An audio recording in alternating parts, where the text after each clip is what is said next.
Hello friends, welcome to my academy. तो friends, आज के इस क्लास में आपके सीटेट के एग्ज़ाम के लिए हिंदी पेडागोजी के प्रीवियस ईयर क्वेश्चन डिस्कस करने वाले हैं। तो चलिए देखते हैं आज के क्वेश्चन। ये आपकी क्लास नंबर 3 है। इसके पहले की 2 क्लासेस कंप्लीट हो चुकी है। चैनल के प्लेलिस्ट में जाइए, वहाँ पर आपको सारी क्लासेस मिल जाएंगी। इसके अलावा अगर आपको सीटेट सीडीपी के पेड नोट्स चाहिए तो स्क्रीन पर आपको एक व्हाट्सअप नंबर शो हो रहा होगा, वहाँ से आप मुझे व्हाट्सअप पर मैसेज करके पेड नोट्स को परचेज कर सकते हैं। नोट्स आपके एग्जाम के लिए बहुत ही ज़्यादा इंपॉर्टेंट होने वाले हैं। वहाँ से आपको अपने एग्जाम में डायरेक्ट क्वेश्चन देखने को मिलेंगे। और अभी आपके नोट्स पर ऑफर चल रहा है, तो कम प्राइस में आपको नोट्स अवेलेबल हो जाएंगे। बहुत सारे स्टूडेंट ऑलरेडी नोट्स को परचेज कर चुके हैं।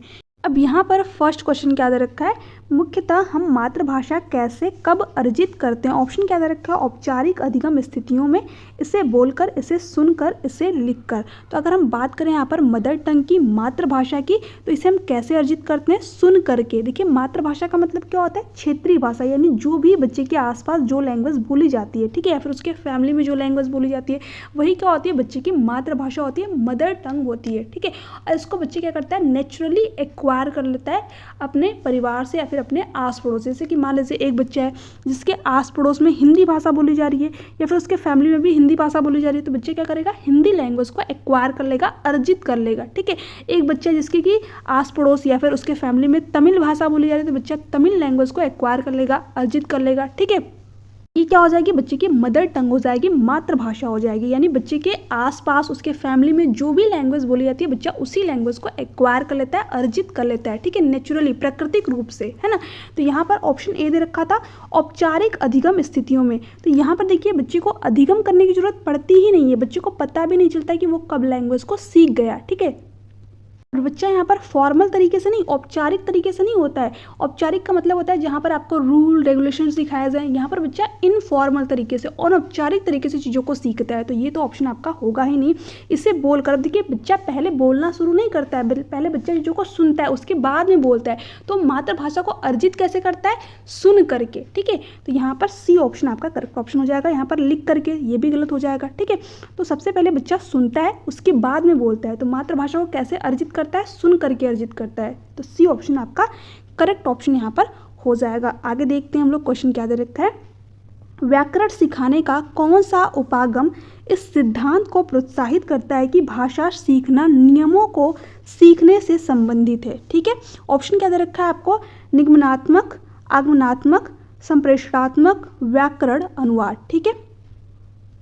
कि यहाँ पर क्वेश्चन में किसकी बात हुई है, भाषा सीखना नियमों के सीखने से संबंधित। तो यहाँ पर कौन से विधि की बात हो रही है, निगमनात्मक, ठीक है। यानी कि जो निगमनात्मक होता है, इसमें क्या होता है, नियम से उदाहरण की तरफ जाते हैं, ठीक है। तो यहाँ पर फर्स्ट ही ऑप्शन करेक्ट ऑप्शन हो जाएगा। आगमनात्मक में एग्जाम्पल टू रूल जाते हैं, यानी कि उदाहरण से नियम की तरफ जाते हैं। तो यहाँ पर एग्जाम्पल की बात ही नहीं हुई है, यहाँ पर सिर्फ नियम की बात हुई है। तो यहाँ पर फर्स्ट ऑप्शन करेक्ट ऑप्शन हो जाएगा। संप्रेषणात्मक की अगर हम बात करें तो बच्चा यहाँ पर कम्युनिकेट करता है, एक दूसरे से बातचीत करता है। तो यहाँ पर इसकी भी बात नहीं हुई, तो ये भी ऑप्शन नहीं होगा। व्याकरण, अनुवाद, ठीक है। यहाँ पर देखिए, ये भी आपका नहीं होगा, क्योंकि यहाँ पर अनुवाद करने की बात हो रही है, ठीक है। तो ये भी आपका यहाँ पर नहीं होगा। यहाँ पर फर्स्ट ऑप्शन करेक्ट ऑप्शन हो जाएगा। आगे देखते हैं। अब यहाँ पर क्वेश्चन क्या दे रखा है, कोई अध्यापक अपने शिक्षार्थियों के कम अंक आने के कारणों का पता किस प्रकार लगाएंगे, ठीक है। ऑप्शन क्या दे रखा है, निदानात्मक परीक्षण द्वारा, निपुणता परीक्षण द्वारा, उपलब्धि परीक्षण द्वारा, अभिरुचि परीक्षण द्वारा, ठीक है। अब देखिए, जो टीचर है वो क्या कर रहा है, बच्चे के अंक क्यों कम आए, इसके पीछे का कारण पता लगा रहा है, यानी कि इसके पीछे का रीज़न। कैसे कि मान लीजिए, जो डॉक्टर होते हैं, जब आप उनके पास में जाते हैं तो सबसे पहले वो आपका टेस्ट कराते हैं कि आखिर आपकी बॉडी में दिक्कत क्या है, ठीक है, कहाँ पर आपको प्रॉब्लम हो रही है। उसके बाद में वो आपको उपचार देते हैं, ठीक है। तो इसी तरह जो टीचर होता है वो क्या करता है, बच्चे के जो अंक हैं वो क्यों कम आए, ठीक है, उसके पीछे का रीज़न क्या है, तो वो क्या करता है, निदानात्मक परीक्षण करता है। पहले बच्चे का निदान करता है, उसके बाद में उसको उपचारात्मक शिक्षण देता है, ठीक है। जैसे कि मान लीजिए बच्चे के जो अंक है वो कम क्यों है, इसके पीछे का अगर रीज़न पता कर ले टीचर, तो उसके बाद में जो अपनी टीचिंग मेथड है उसमें सुधार लाएगा, या फिर बच्चे को जहाँ पर दिक्कत आ रही है उसके अकॉर्डिंग वो अपनी पूरी की पूरी स्ट्रेटजी तैयार करेगा, है ना। तो जब भी बच्चे के अंक जो है कम है, उसके पीछे का जो टीचर है वो कारण पता करे, तो वहाँ पर आपका होता है निदानात्मक परीक्षण। ये बात ध्यान रखिएगा। तो फर्स्ट ऑप्शन आपका राइट ऑप्शन हो जाएगा। और निदान की बात क्या किया जाता है, बच्चे को उपचारात्मक शिक्षण दिया जाता है, ये भी बात ध्यान रखेंगे। निपुणता परीक्षण का मतलब क्या हो गया, बच्चा कितना निपुण हो पाया, कितना चीज़ों को सीख पाया, इसका परीक्षण किया जाता है। ठीक है, तो ये तो आपका होगा नहीं।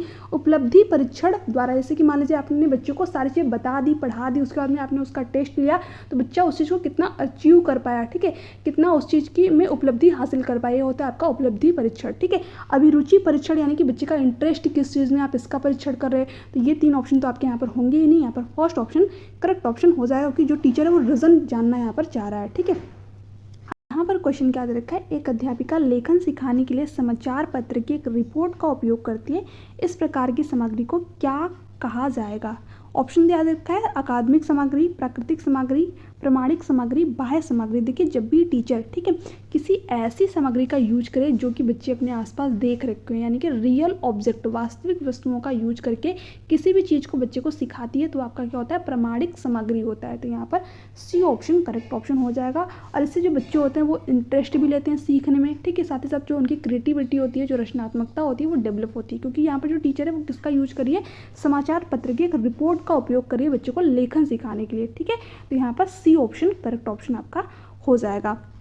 यहाँ पर क्वेश्चन क्या दे रखा है, संज्ञा समझाने के लिए एक अध्यापिका पहले उदाहरण देती है, उसके बाद उसकी परिभाषा बताती है, यह विधि क्या कहलाती है। ऑप्शन दे रखा है, आगमनात्मक विधि, निगमनात्मक विधि, फर्स्ट एंड सेकंड दोनों, प्रत्यक्ष विधि। देखिए, जब भी टीचर, ठीक है, एग्जाम्पल से रूल की तरफ जाए, उदाहरण से नियम की तरफ जाए, परिभाषा की तरफ जाए, तो वहाँ पर आपका क्या होता है, आगमनात्मक विधि। जैसे कि मान लीजिए आपको बच्चे को संज्ञा बतानी है, तो सबसे पहले आप बच्चे के सामने एग्जाम्पल प्रस्तुत कीजिए। जैसे कि बच्चे से आप पूछ सकते हैं कि आपके दोस्तों का नाम क्या है, तो बच्चा खुद ही बताएगा। आप किस जगह पर रहते हैं, तो बच्चा वहाँ पर खुद ही बताएगा। ठीक है, तो आप फिर बच्चे को बता सकते हैं कि यही तो संज्ञा होती है ना, किसी वक्त, वस्तु, व्यक्ति, स्थान के नाम को क्या कहते हैं, संज्ञा कहते हैं। फिर आपने बच्चे को उसकी डेफिनेशन बता दी, तो बच्चा इस तरीके से चीज़ों को अच्छी तरीके से समझ पाता है। और ये सीखने का सबसे बेस्ट तरीका होता है कि बच्चे को उदाहरण से नियम की तरफ ले जाइए। ठीक है, यहाँ पर निगमनात्मक विधि में क्या होता है, नियम से उदाहरण की तरफ ले जाया जाता है, यानी पहले बच्चों को संज्ञा की डेफिनेशन बता दी जाती थी,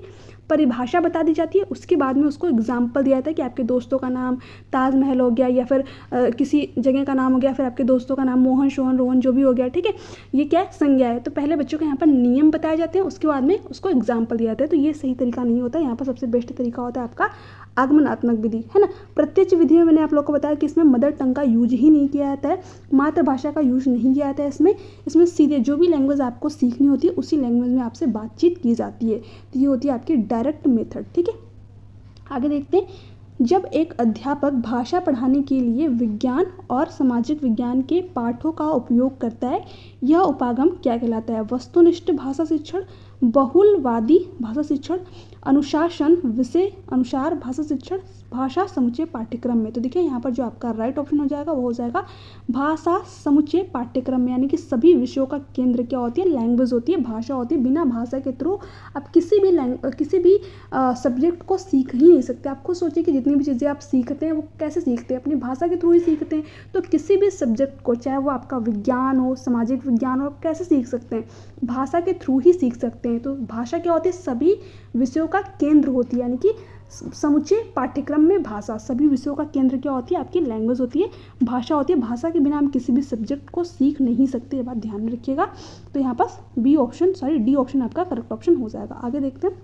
यहाँ पर क्वेश्चन क्या दे रखा है, जब हम किसी विशिष्ट सूचना के लिए पाठ्य सामग्री पढ़ते हैं तब यह क्या कहलाता है। जैसे कि मान लीजिए आपका रिजल्ट आया, ठीक है, और ये रिजल्ट जैसे कि बोर्ड पे लगा होता है, तो आपको यहाँ पर अपने नाम देखने को मिल जाएंगे। तो आप क्या कर रहे हैं, अपना जब नाम ढूंढ रहे हैं, तो ये क्या है, आप अपनी स्पेसिफिक इन्फॉर्मेशन ढूंढ रहे हैं कि विशिष्ट सूचना क्या है, मेरा नाम कहाँ पर है यहाँ पर। ठीक है, जैसे कि डिक्शनरी में किसी वर्ड की आप मीनिंग ढूंढे, तो क्या होती है, स्पेसिफिक इन्फॉर्मेशन को आप ढूंढे, किसी विशिष्ट सूचना को आप ढूंढ रहे हैं। जैसे कि जो मोबाइल फ़ोन है आपका, उसमें अपने फ्रेंड का नंबर ढूंढे, तो वो भी क्या होगा, स्पेसिफिक इन्फॉर्मेशन होगी, विशिष्ट सूचना होगी आपकी। ठीक है, तो जब भी विशिष्ट सूचना की बात की जाए, तो वहाँ पर आप क्या करते हैं, बारीकी से चीज़ों को पढ़ते हैं, है ना। तो यहाँ पर आपका होता है बारीकी से पठन, यानी कि ऑप्शन नंबर बी आपका राइट ऑप्शन हो जाएगा। बस ध्यान रखिएगा, जब भी स्पेसिफिक इन्फॉर्मेशन की बात की जाए, विशिष्ट सूचना, ये वर्ड आपको अगर क्वेश्चन में देखने को मिल जाए, तो वहाँ पर जो आपका ऑप्शन होगा वो होगा बारीकी से पठन। ठीक है, यानी कि स्कैनिंग, है ना, इंग्लिश में भी ध्यान रखिएगा।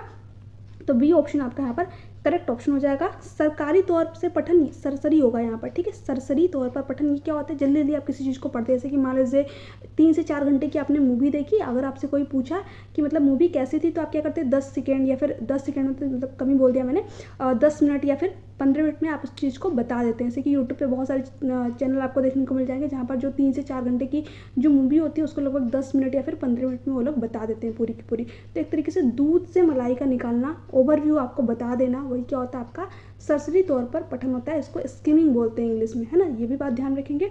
एक्स्ट्रापोलेशन क्या होता है, यानी कि जब आप किसी की जगह खुद को रख के देखते हैं। जैसे कि मान लीजिए आप बच्चे को कोई कहानी बता रहे हैं, ठीक है, और फिर बच्चे से आप पूछें कि अगर आप उस जगह पर होते तो क्या करते हैं। जैसे कि मान लीजिए कभी कभी ऐसी सिचुएशन आ जाती है तो हम कुछ भी बता देते हैं किसी को, है ना, अपने फ्रेंड को।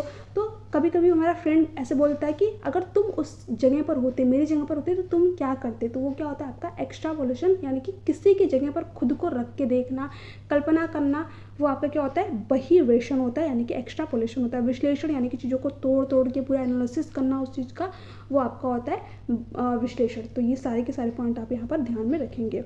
यहाँ पर क्वेश्चन क्या दे रखा है, निम्नलिखित में से कौन सा प्रभावशाली तरीके से व्याकरण पढ़ाने के संदर्भ में सही नहीं है। उचित संप्रेषण द्वारा नियम संप्रेषित करना, संदर्भ में व्याकरण के प्रासंगिक नियम प्रस्तुत करना, वास्तविक जीवन से जुड़े संप्रेषण द्वारा अभ्यास के लिए नियम बताना, ठीक है।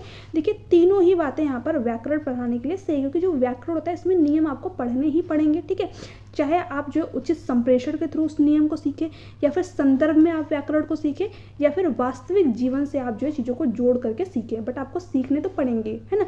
बट नियमों को याद कराना ये बिल्कुल गलत तरीका होता है, ठीक है। आप उसको संप्रेषण के थ्रू सिखाइए, उसके सीखने को ईजी बताइए, बनाइए, ठीक है, बट उसको रटाना नहीं चीज़ों को बच्चे को बार बार। तो यही बात आपके यहाँ पर गलत है, और यही आपका यहाँ पर करेक्ट ऑप्शन हो जाएगा। कि हमसे क्या पूछा था कि संदर्भ में सही नहीं है, तो यही बात सही नहीं कि आप बच्चे को नियम याद कराएं, रटा रहे हैं आप बच्चे को नियम, है ना।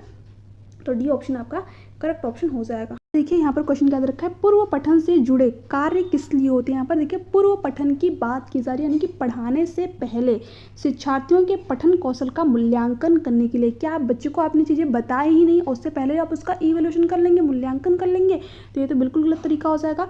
कठिन शब्दों और वाक्यांशों का अर्थ बताने के लिए आप पढ़ाने के दौरान करेंगे, ठीक है। जो कठिन शब्द आए, जो वाक्यांश आए, आप उसका अर्थ बताएं, ठीक है। तो ये पठन के पहले नहीं होगा, तो ये भी गलत है। मुख्य बिंदु को प्रस्तुत करने और शिक्षार्थियों को प्रोत्साहित करने के लिए बिल्कुल सही ऑप्शन आपका यहाँ पर हो जाएगा। जैसे कि जब आप लोगों की अगर टीचिंग वगैरह लगी होगी बीएड या फिर डीएलएड में, तो आपको ये चीज़ पता होगा कि जो भी चीज़ें बच्चों को बतानी होती है, जो मुख्य बिंदु होता है, ठीक है, उस पर बच्चों को लाना पड़ता है उसके प्रीवियस नॉलेज के थ्रू कि बच्चा कितना जानता है। उससे रिलेट करते करते आप चीज़ों को क्या करते हैं, जो चीज़ें बच्चों को पढ़ानी होती है उस चैप्टर पर या फिर उस पॉइंट पर बच्चे का ध्यान आकर्षित करते हैं, ठीक है। उस तरह बच्चे को लाते ताकि बच्चा उस जगह पर खुद पहुँचे, है ना, और फिर वहाँ से आप चीज़ों को शुरू करते हैं, है ना। तो मेन मोटिव क्या होता है टीचर का, कि जो मुख्य बिंदु बच्चों को प्रस्तुत करना है, जो मुख्य बिंदु बताना है, उस पर बच्चे को प्रीवियस नॉलेज के थ्रू, ठीक है, खुद लाया जाए, है ना। तो यहाँ पर मुख्य बिंदु को प्रस्तुत करने और शिक्षार्थियों को प्रोत्साहित करने के लिए तो बिल्कुल सही ऑप्शन आपका यहाँ पर हो जाएगा। इसलिए क्या किया जाता है, पूर्व पठन किया जाता है, यानी जो बच्चा पहले से जानता है उसके थ्रू बच्चे को मेन पॉइंट पर लाना और उसको इंकरेज करना, प्रोत्साहित करना, उसका एक तरीके से इंटरेस्ट जागृत करना, रुचि जागृत करना, ठीक है। पाठ्य सामग्री में प्रयुक्त व्याकरण बिंदुओं की व्याख्या करने के लिए, देखिए जो पाठ्य सामग्री में प्रयुक्त व्याकरण बिंदु होते हैं इसको आप पढ़ाने के दौरान ही करेंगे, ठीक है, पढ़ाने से पहले नहीं। तो ये भी ऑप्शन नहीं होगा। आगे देखते हैं, निम्नलिखित में से किसके आधार पर संप्रेषण एक चक्रीय प्रक्रिया कहलाएगी। प्रेषक, ग्रहण करने वाला या फिर वाली, प्रतिपुष्टि, संदेश, ठीक है। देखिए यहाँ पर क्वेश्चन में सीधे रखा है संप्रेषण एक चक्रीय प्रक्रिया कहलाएगी। तो क्या सिर्फ प्रेषक के थ्रू संप्रेषण एक चक्रीय प्रक्रिया कहलाएगी, यानी कि जो चीज़ें आपको बता दी गई या फिर अगर आपने ग्रहण कर लिया तो फिर आप उस चीज़ को सिर्फ ग्रहण कर ले रहे हैं, ठीक है, वापस दे नहीं रहे हैं, तो ये आपका यहाँ पर चक्रीय प्रक्रिया नहीं होगी। प्रतिपुष्टि की आपने चीज़ों को सुन लिया फिर बता दिया कि अच्छा अच्छा हाँ ऐसे ऐसे है, लेकिन यहाँ पर जो संदेश होता है, आपने कोई चीज़ लिखा, राइट किया या फिर आपने कोई चीज़ बोला, ठीक है, फिर सामने से उस चीज़ का जवाब आएगा, फिर आप देंगे जवाब, फिर वहाँ से भी जवाब आएगा, तो ये क्या होता है, चक्रीय प्रक्रिया होती है, ठीक है। तो ये यहाँ पर राइट ऑप्शन हो जाएगा। आगे देखते हैं। अब यहाँ पर क्वेश्चन क्या है, निदानात्मक परीक्षण किन के लिए प्रयुक्त किए जाते हैं? उपचारात्मक योजना बनाने की दृष्टि से विद्यार्थियों की सीखने संबंधी कमियां ढूंढने के लिए। बिल्कुल सही बात है यहाँ पर। जैसे कि जो डॉक्टर होता है वो निदान क्यों करता है, आपका परीक्षण वगैरह क्यों कराता है, ताकि आपको उसके अकॉर्डिंग उपचार दे सके, है ना। तो इसलिए जो टीचर है वो बच्चे के कम अंक आने के पीछे का रीज़न या फिर ना सीख पाने के पीछे का रीज़न, कारण क्यों पता करता है, ताकि वो उपचारात्मक शिक्षण दे पाए, ठीक है, उसके अकॉर्डिंग जो अपनी टीचिंग मेथड होती है उसमें चेंज ला सके, है ना। तो यहाँ पर फर्स्ट ही ऑप्शन करेक्ट ऑप्शन दे रखा है कि जो निदानात्मक परीक्षण होता है वो किसके लिए प्रयुक्त किया जाता है? उपचारात्मक शिक्षण देने के लिए। ध्यान रखिएगा, निदान के बाद ही उपचार किया जाता है, ठीक है। तो यहाँ पर फर्स्ट ऑप्शन करेक्ट ऑप्शन हो जाएगा। किसी विशिष्ट कार्यक्रम के लिए अभ्यर्थियों की उपयोगिता का आकलन करने के लिए, ये आपका नहीं होगा। यहाँ पर जॉब देने के लिए निपुणता संबंधी परीक्षण, ये तो बिल्कुल ही गलत हो जाएगा। विद्यार्थियों की योग्यता को जानने के लिए, योग्यता को जानने के लिए निदानात्मक परीक्षण नहीं किया जाता है। निदानात्मक परीक्षण बच्चों को उपचारात्मक शिक्षण देने के लिए किया जाता है, ये बात ध्यान रखिएगा। तो ये भी नहीं होगा। यहाँ पर देखने क्वेश्चन क्या दे रखा है, मूल्यांकन के संदर्भ में कौन सा कथन सही नहीं है, ठीक है। फर्स्ट ऑप्शन है मूल्यांकन मापन की अधिक सारगर्भित सामग्री है, यही बात यहाँ पर सही नहीं है, ठीक है। जो मूल्यांकन होता है और जो मापन होता है दोनों अलग अलग होते हैं, ठीक है।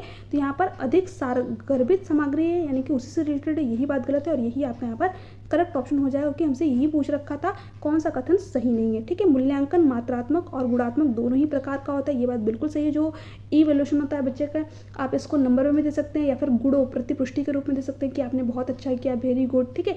तो यहाँ पर मात्रात्मक और गुणात्मक दोनों ही होता है इवैल्यूएशन बच्चे का, है ना। मूल्यांकन कुल शिक्षण अधिगम प्रक्रिया के मापन से संबंधित है, मतलब कि कितने बच्चे ने जो है टीचिंग लर्निंग प्रोसेस के दौरान चीज़ों को सीखा। देखिए, मूल्यांकन का एक छोटा सा पार्ट होता है आपका मेजरमेंट, यानी कि मापन, ठीक है, बट मापन के अंदर आपका मूल्यांकन नहीं आता, ये बात ध्यान रखिएगा। मूल्यांकन शिक्षार्थियों को उनके मजबूत पक्ष और कमियों के बारे में प्रतिपुष्टि देने के लिए किया जाता है। बिल्कुल सही बात है कि बच्चा कितने चीज़ों को सीख पाया, ठीक है, कहाँ पर उसको सीखने में दिक्कत आई, इसीलिए बच्चे का इवैल्यूएशन किया जाता है। तो ये तीनों ही बातें अपनी अपनी जगह पर सही है, यहाँ पर एक ही बात सही नहीं थी, तो फर्स्ट ऑप्शन आपका यहाँ पर करेक्ट ऑप्शन हो जाएगा। तो फ्रेंड्स, ये थे आपके हिंदी पेडागोजी के कुछ क्वेश्चन। हालांकि जो नेक्स्ट क्लास से आपके आएंगे उसमें हम लोग पैसेज भी सॉल्व करेंगे। अभी मैं पैसेज यहाँ पर सॉल्व नहीं कर रही हूँ, सिर्फ आप लोगों को पेडागोजी यहाँ पर बता रही हूँ, क्योंकि जो पेडागोजी इसमें बहुत सारे स्टूडेंट ऐसे हैं जो कि हिंदी पेडागोजी में दिक्कत आ रही है, क्योंकि अभी जो आपके हिंदी पेडागोजी के जो क्वेश्चन आ रहे हैं उसमें थोड़ा सा आपको टफ चीज़ें देखने को मिल रही हैं। तो जितनी भी चीज़ें मैं आप लोगों को यहाँ पर करा रही हूँ उसको जरूर देख लीजिएगा। एक एक क्वेश्चन मैंने आपके एग्जाम से ले रखे और सारे के सारे क्वेश्चन आपके पेपर 2 के, कुछ क्वेश्चन आपके पेपर 1 के भी यहाँ पर देखने को मिल जाएंगे, क्योंकि पेपर 1 के क्वेश्चन आपको यहाँ पर इजी देखने को मिलेंगे। अकॉर्डिंग अगर आप देखें तो पेपर 2 के जो हिंदी पेडागोजी आते हैं उसमें, है ना, तो मैं ज़्यादातर जो क्वेश्चन ले रही हूँ यहाँ पर पेपर 2 के ले रही हूँ, ठीक है, ताकि आपको एग्जाम में दिक्कत ना हो। और जितने भी पॉइंट मैं आपको यहाँ पर बता रही हूँ सारे के सारे इंपॉर्टेंट पॉइंट है, यहाँ से आपको अपने एग्जाम में जरूर क्वेश्चन देखने को मिलेंगे, ठीक है। तो एक एक चीज़ को अच्छे से ध्यान से देख लीजिएगा। इसके अलावा अगर भी आपके कोई डाउट रह जाते हैं या फिर कोई भी क्वेश्चन आपका रह जाता है तो आप नीचे कमेंट सेक्शन में कमेंट करके पूछ सकते हैं, या फिर जो मैंने आप लोगों को व्हाट्सअप नंबर दे रखा है वहाँ पर क्वेश्चन का स्क्रीनशॉट लेकर के मुझे भेज सकते हैं, ठीक है। तो चलिए मिलते हैं नेक्स्ट क्लास में, तक के लिए bye bye, take care, thanks for watching, thank you so much.